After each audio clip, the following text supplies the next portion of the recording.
Hi everyone, how are you? My name is Marla, and I'm coming on back live. I'm wearing my shawl. You see, when I go to church, we also wear the traditional Catholics. We wear our shawl, just like the Muslims. Um, it's kind of amazing that Muslims share some commonality, um, and it's suspect that they actually believed in Mary and Jesus. Um,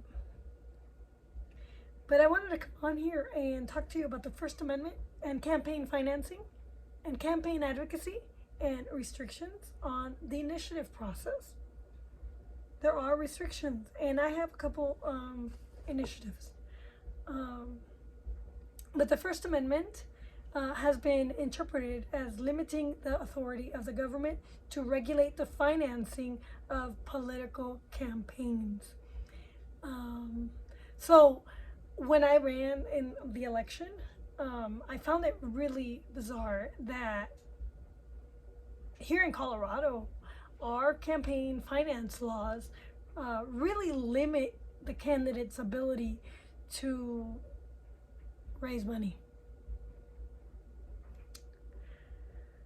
So in Vallejo, 1976, in that case, this case in particular, expenditures in support of or against candidates for elective office are thought to be inextricably tied to the underlying message of the campaign and are thus treated as political speech.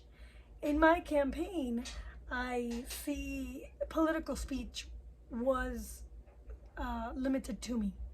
And I tried to get to know and build a relationship with my neighbors on next door.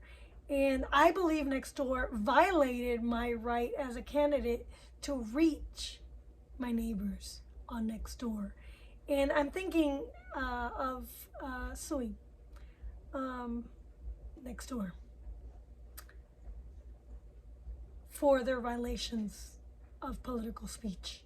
I also felt that many people were limiting my ability to put signs on easements and right-of-ways that were not private property, especially after the certain date that was set by Arapaho. And people were saying that this area was theirs when in reality it was not. And they were taking down my sign, and that was a violation also of, not only was it theft, but it was violation of my political speech. You're not supposed to take down signs, period. So I am thinking of suing. And as a consequence, such expenditure, taking out a newspaper ad, supporting the candidate, are entitled to the most stringent protections of freedom of speech, First Amendment right. These same protections apply to the expenditures made in support of referendums and measures. Citizens Against Rent Control, which there is a bill currently right now to control rent. And if you don't like it, you should talk to your citizens and really go and take a look at that law. Because the Democrats are not following the Constitution, and I think they are treading on interfering with our eminent domain rights and our and the takings clause. As one justice cynically observed, for the purpose of the First Amendment, money talks.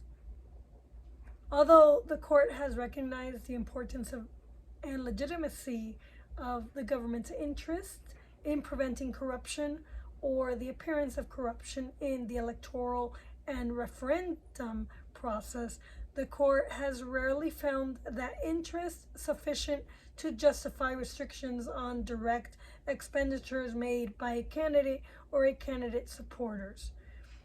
The net result is that no government, federal, state, or local, may limit the amount of money a political candidate may spend towards his or her own election, nor may the government, instead of capping a candidate's total personal expenditures, penalize wealthy candidates who spend more of their own money than their opponents can, such as by giving the opponents certain statutory fundraising advantages that are withheld from wealthier candidates.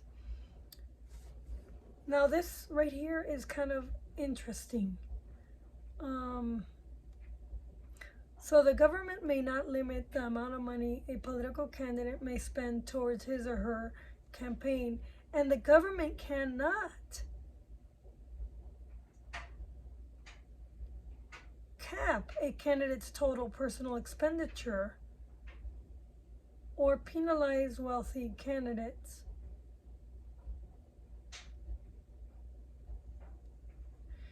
And by giving them stringent statutory fundraising advantages that are withheld from wealthier candidates. So this is kind of weird because wealthier candidates can actually spend more than non-wealthy candidates. And currently,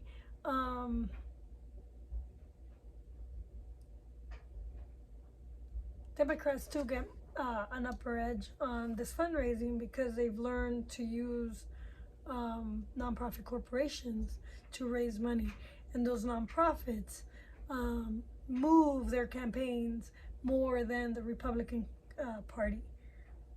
In 2008, invalidating the Election Commission, Davis versus Federal Election Commission, the court invalidating federal law and relaxed statutory private contribution limits for opponents of wealthy candidates. So the federal law relaxed the statutory private contribution limit for opponents of wealthier candidates. That would be me, whose personal contributions to their own campaign exceeded a specified minimum. Neither may the government provide matching funds to a publicly financed candidate.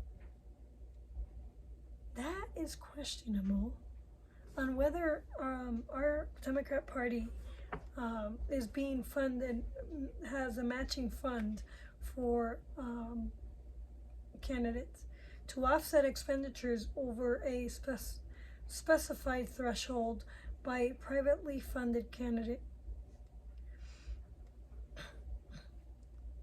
In 2011, the court said direct expenditures by individuals or dependent political groups in support of a candidate or cause may not be restricted as long as the expenditures are independent and not disguised contributions to the candidate.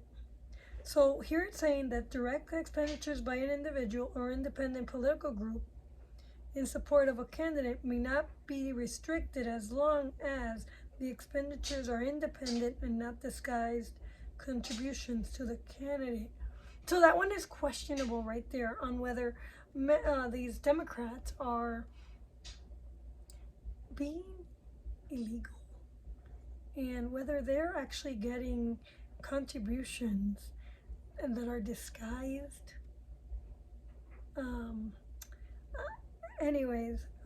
To be independent, the expenditure must not have been made at the request or coordinated with the endorsed candidate. At one time, the court permitted the government to restrict political expenditures made by profit-based and some nonprofit corporations on the basis that the government has a compelling interest in protecting the integrity of the marketplace of ideas from the coercion influence of aggregated corporate wealth. And that was C. Austin versus Michigan State Chamber of Commerce, in 1990, allowing the government to require such corporations to make any such expenditures from segregated funds generated by the voluntary contributions. But in Citizens United versus Federal Elections Commission in 2010, the Supreme Court overruled Aspen and held that the government may not suppress political speech on the basis of the speaker's corporate identity. And right now we're seeing political speech being censored from corporate identity. So certain corporations are being censored. So that's interesting right there.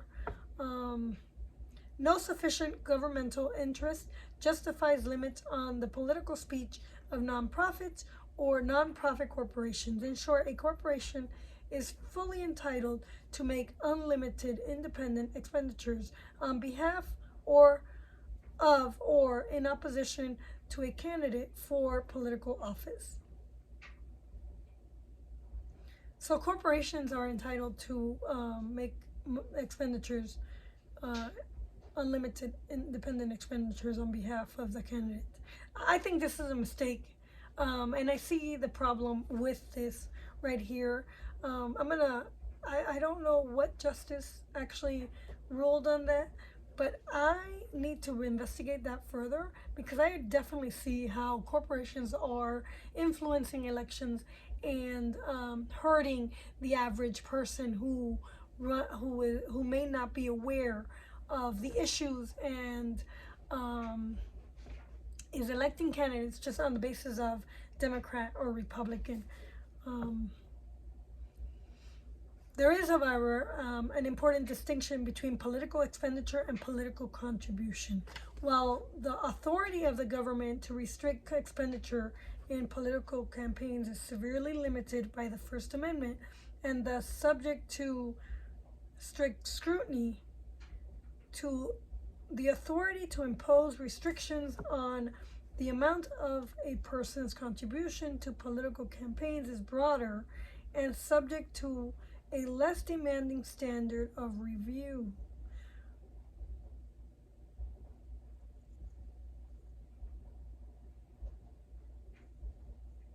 That's interesting. Upholding state contributions limitations under Berkeley standard. The same is true of contributions limitations imposed on corporations, including nonprofit advocacy corporations. Federal Election Commission versus Beaumont in 2003, as the court has said, restrictions on political contributions have been treated as merely marginal speech restrictions, subject to relatively complacent review under the First Amendment, because contributions lie closer to the edges than to the core of political expression. And I question, why are we allowing so much leeway for corporations to have free speech when the core of the Constitution is really meant for individual speech? But I'm glad this said, because that said that the church is a corporation, as a corporation, can influence the elections, and their voices cannot be limited. So this is actually very interesting, because people want to say, don't be telling me what to do, don't impose your religion on me, when it's really the government not imposing on you their beliefs. And what are they doing today? They're imposing their beliefs on you, and they're suppressing the beliefs of the church. So the church as a corporation can impose their belief on society, but the government may not impose their beliefs on society. And it is bigoted of all Democrats to be intolerant of other people's beliefs and suppress some people's beliefs for other people's beliefs, like those of Planned Parenthood and gays, LGBTQ. So if the LGBTQ is able to uh, have the free speech to voice their opinion, so is the church able to have their opinion. And the government is suppressing the speech of the religious and allowing the secular society to have their free speech. So that's a hypocrisy, I think. So the relaxed scrutiny of contribution limitations reflects the fact that the political message conveyed by a monetary contribution is at best opaque. And in terms of the impact of speech by a candidate, a restriction on contributions does no more than force the candidate to rely on a broader base of support. The distinction also reflects the fact that for the individual contributors, a contribution is at best speech by proxy, furthering the ability of the person receiving the contribution to speak, and a rough but imperfect measure of the strength of a potential association. Both of these are more derivative interests for the individual than is the interest in creating and dismantling speech oneself, which is what independent expenditures foster. As a result, instead of requiring contribution regulations to be narrowly tailored to serve a compelling governmental interest, a contribution limit involving significant interference with associational rights passes muster if it satisfies the lesser demand of being closely drawn to match a sufficiently important interest. Internal citation omitted from 160 ID 162. Under this approach, the government's interest in preventing corruption or the appearance of corruption is usually sufficient to override any marginal effects on freedom of speech. However, do not be misled into thinking that the lower standard of review applied to contribution limitations will invariably lead to their validation. As in Randall versus Sorrell in 2006, the court struck down what can be fairly described as relatively low contribution limitations imposed by the state of Vermont. A three-person plurality noted that the state's limitations were substantially lower than both the limits we have previously upheld and comparable limits in other states. These are danger signs that the law's contribution limits may fall outside tolerable First Amendment limits. For example, under Vermont law, the amount a person, corporation, or political action committee could contribute to a governmental candidate during an election cycle was in effect $200 per campaign, about 1/20th the size of the limitation upheld in Buckley.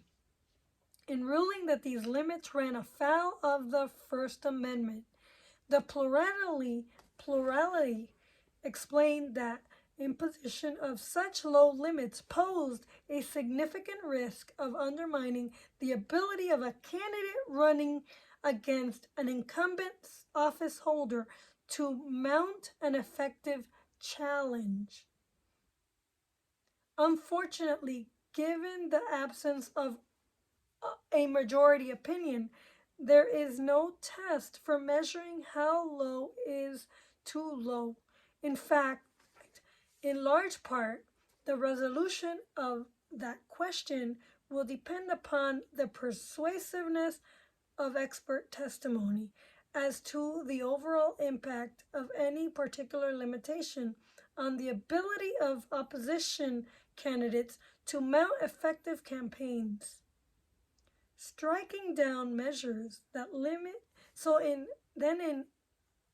McCutcheon versus Federal Election Commission in 2014, striking down the measure, the court struck down the measure that limited the aggregate amount of an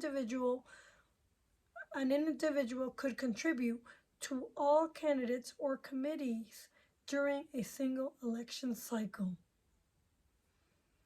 So you can't really, so the court limited the aggregate amount.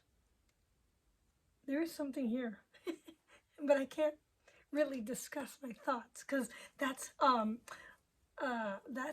lawyers. I can't really discuss that with you. But that's interesting.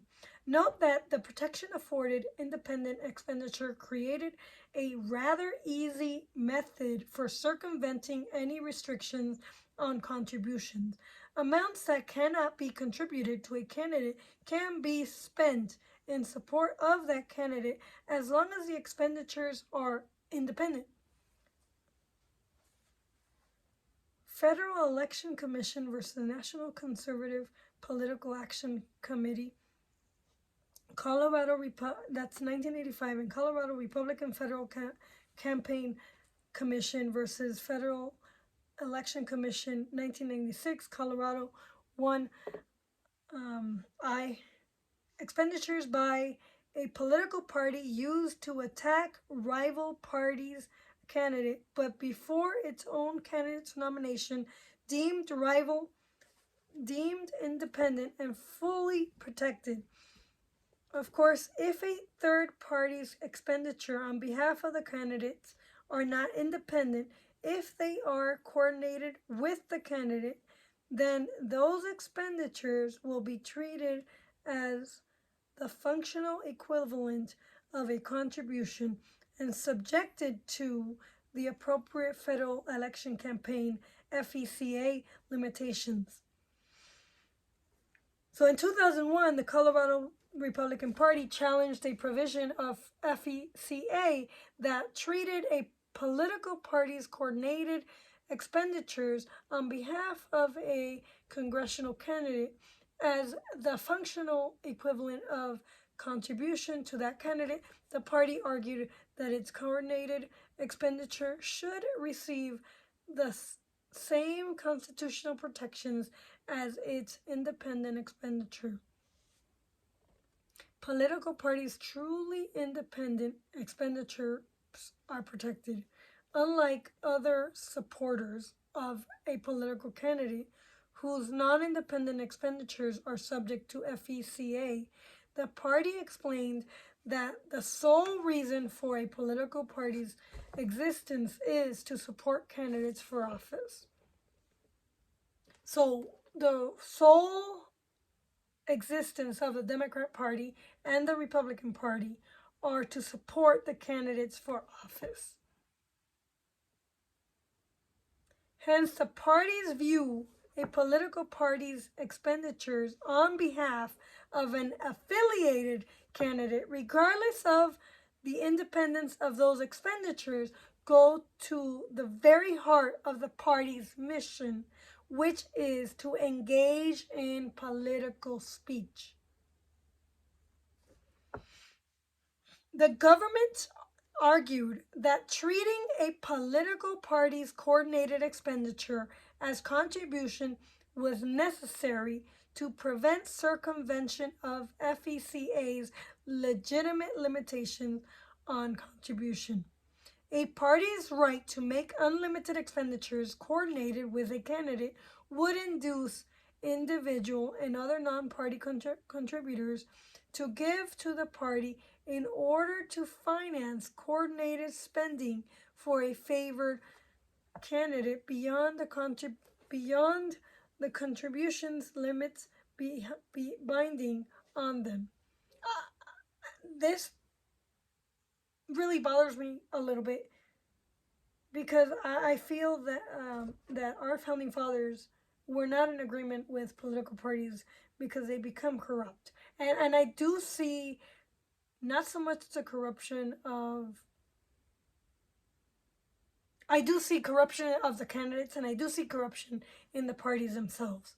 And I'm wondering, how do we fix this, so that we can be Americans again and elect the candidates that actually represent each person's views. A similar approach was adopted by the court in McConnell versus Federal Elections Commission 2003. McConnell involved a constitutional challenge to the Bipartisan Campaign Reform Act of 2002. One of the issues before the court involved Title I, which imposes a package of restrictions prohibiting national political parties from soliciting, receiving, directing, or spending any soft money. Prior to the adoption of BCRA, one of the most significant loopholes in the regulation of federal elections finance involved the distinction drawn between the so-called hard and soft money. Under the Federal Election Campaign Act, hard money referred to direct contributions to a federal candidate's campaign. Such contributions were strictly limited by FECA. Soft money, on the other hand, referred to contributions to a national or local political party that might be used by the party for state and local races, for the mixed purpose of such as get out the vote efforts. So the party is supposed to use their money to get out the vote. And so one thing that I noticed is the Democrats were not spending money to get out the vote. I don't know. It was kind of bizarre, this election, where normally I see a lot of money spent by the Democrats to get out the vote, and they're very, very good at this. In this election, it was kind of quiet. I think I spent the money to get out the vote. I think I helped both me and my opponent.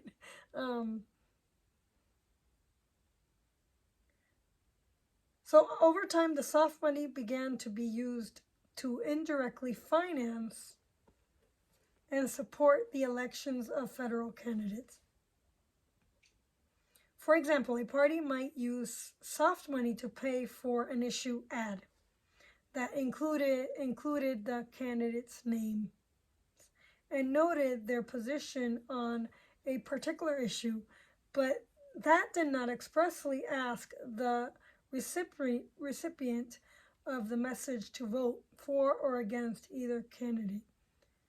Not surprisingly, as the permissible use of soft money expanded, the amount of soft money raised and spent by the national political parties increased exponentially. And I saw this in our primary races, where O'Day got coverage.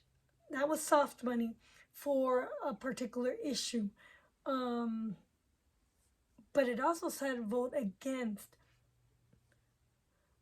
In 2000, the soft money accounted for 42% of spending by the Republicans and Democrat parties. Moreover, soft money contributions tended to be significantly larger per donor than those permitted for hard money. BCRA took the National Party out of the soft money business by adopting a package of restrictions that rendered such contributions illegal. However, some of the restrictions imposed by Title I BCRA were phrased in such a way as to also include limitations on the expenditure of soft money by national parties. In other words, some of the provisions in effect said that a national party could neither receive nor spend money from certain sources. The court nevertheless treated those expenditures restrictions as a mechanism designed to prevent the party from circumventing BCRA's limitations on contributions of soft money. The idea being that if any such money could not be spent, there would be less of an incentive for a party to receive it. Since these were not limits on the total amount of money that parties could spend, not that is expenditure restrictions, the more lenient standard of review applicable to contribution limits was used to assess constitutionality of this entire package of soft money restrictions. Applying that standard, the McConnell Court upheld the restrictions, concluding that there was substantial evidence to support Congress' determination that large soft money contribution to national political parties give rise to corruption and appearance of corruption.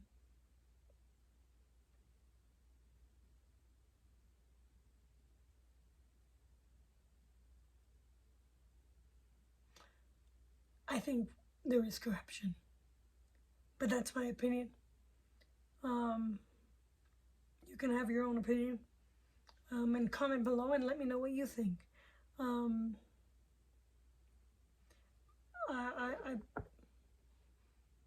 There's also restrictions on initiative process, and most state laws are enacted through a process that involves measures being approved by the state legislature and signed by the governor. However, under the so-called initiative process, laws in some states may be enacted directly by the people who vote to approve or reject a proposed measure that gathered enough signatures to appear on the statewide election ballot. The Constitution is neutral with respect to whether a state may implement a ballot initiative process. If a state chooses to adopt such a process, it retains considerable leeway to protect the integrity and reliability of the initiative process. However, to the extent that state restrictions on initiative process interfere with political expression, those restrictions are subject to strict scrutiny under the First Amendment. We have already noted that the states imposed contribution limitations in this context are subject to First Amendment scrutiny. Citizens against rent control. Similarly, certain restrictions on the process through which a measure qualifies for the ballot may also be subjected to strict scrutiny if those restrictions limit core political speech. The two leading cases are Meyer versus Grant and Buckley versus American Constitution. In Meyer, the court invalidated a ban on the use of paid petition circulators, concluding that the ban unconstitutionally diminished core political speech by inhibiting the ability of the measure's supporters to communicate their message. The state's justification for the imposition, promoting grassroots support for the initiative and leveling the playing field, did not survive the standard of strict scrutiny. The court also applied strict scrutiny to invalidate three restrictions on the signature gathering process: a requirement that petition circulators be registered voters, a requirement that they wear personal identification badges displaying their names, and a reporting requirement that mandated disclosure of each circulator's name, address, and the total amount paid to the circulation. The court found that each of these requirements restricted political speech by substantially diminishing the number of persons willing to circulate petitions, thus reducing the initiative's proponents' ability to convey their message. The court further concluded that the state's primary justification for the measure protecting the integrity of the initiative process was either inadequate, advanced, or could be served by less restrictive means. The Buckley court did conclude, however, that the state may legitimately require sponsors of ballot initiatives to disclose who pays petition circulators and how much. In 2010, state law that mandates public disclosure of the names of referendum signers does not facially violate the First Amendment.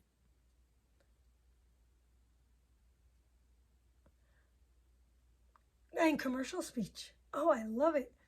Commercial speech. Speech whose purpose is to propose a commercial transaction was completely unprotected by the First Amendment. In essence, the commercial speech was equated with commercial activity. As a result, federal and state and local governments were free to restrict commercial speech to the same extent they could restrict commercial activity. That was in 1942. For example, the court saw no constitutional objection to a content-based ordinance that completely prohibited distribution of leaflet advertising a for-profit exhibition of a submarine. The state was free to regulate this occupation without reference to any countervailing First Amendment concerns. The court's categorical exclusion of commercial speech from the protection of the First Amendment was eventually criticized, then limited, and finally rejected.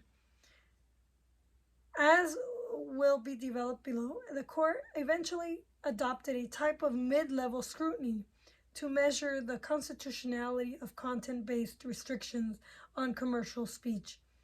More recently, however, the court seems to be moving towards a standard akin to strict scrutiny.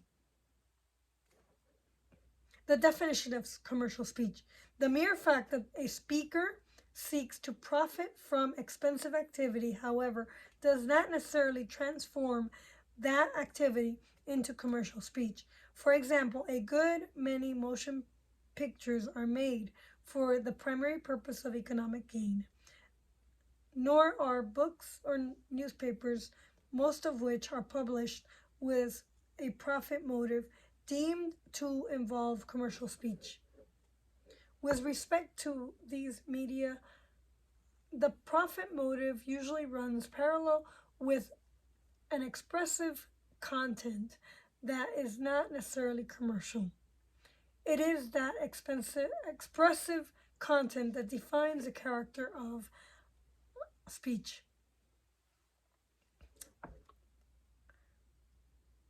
The court has had difficulty coming up with a satisfactory definition of commercial speech. Of course, it's going to be difficult.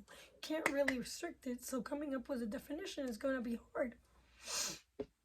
It has variously described commercial speech as expression related solely to the economic interest of the speaker and its audience, or as speech that does no more than propose a commercial transaction.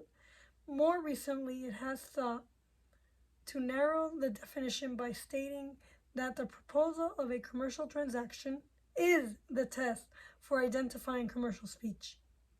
None of these descriptions is meant to be technical. Rather, they provide a common sense basis for determining whether any particular speech can be deemed commercial. Essentially, the purpose and content of the message taken as a whole are strictly business, designed to propose or facilitate a commercial transaction. Then the speech conveying that message is commercial.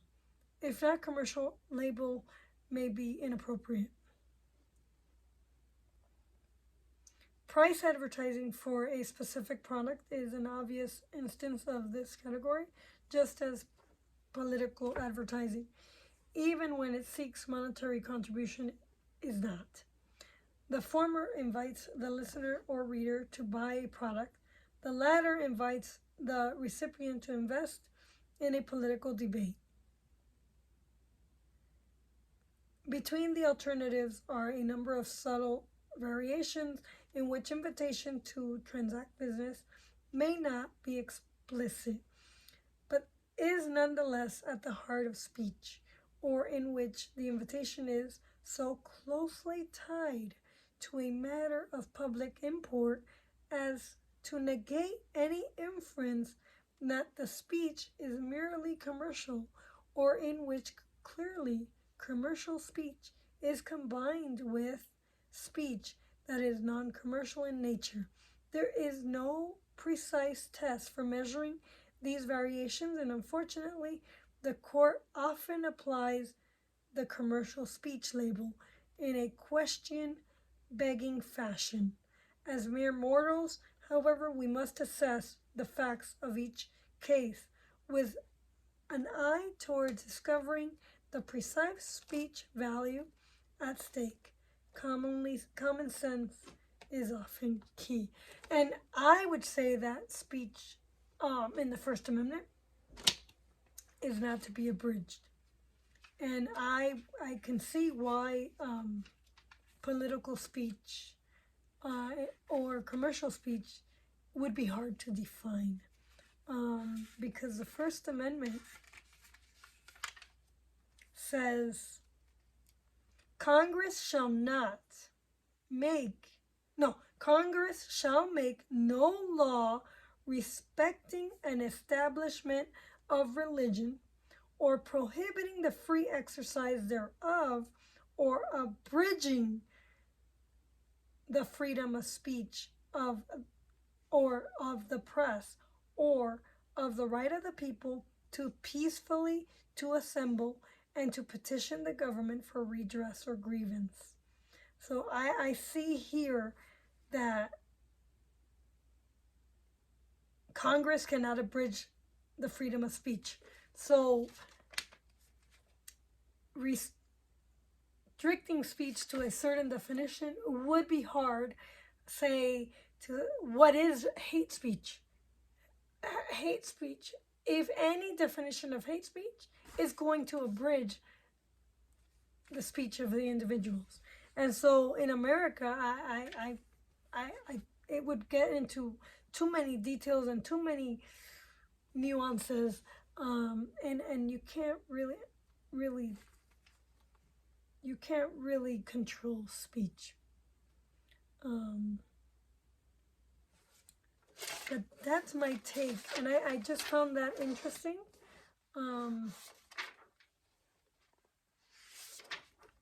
I found that part about campaign contributions to be very, very interesting.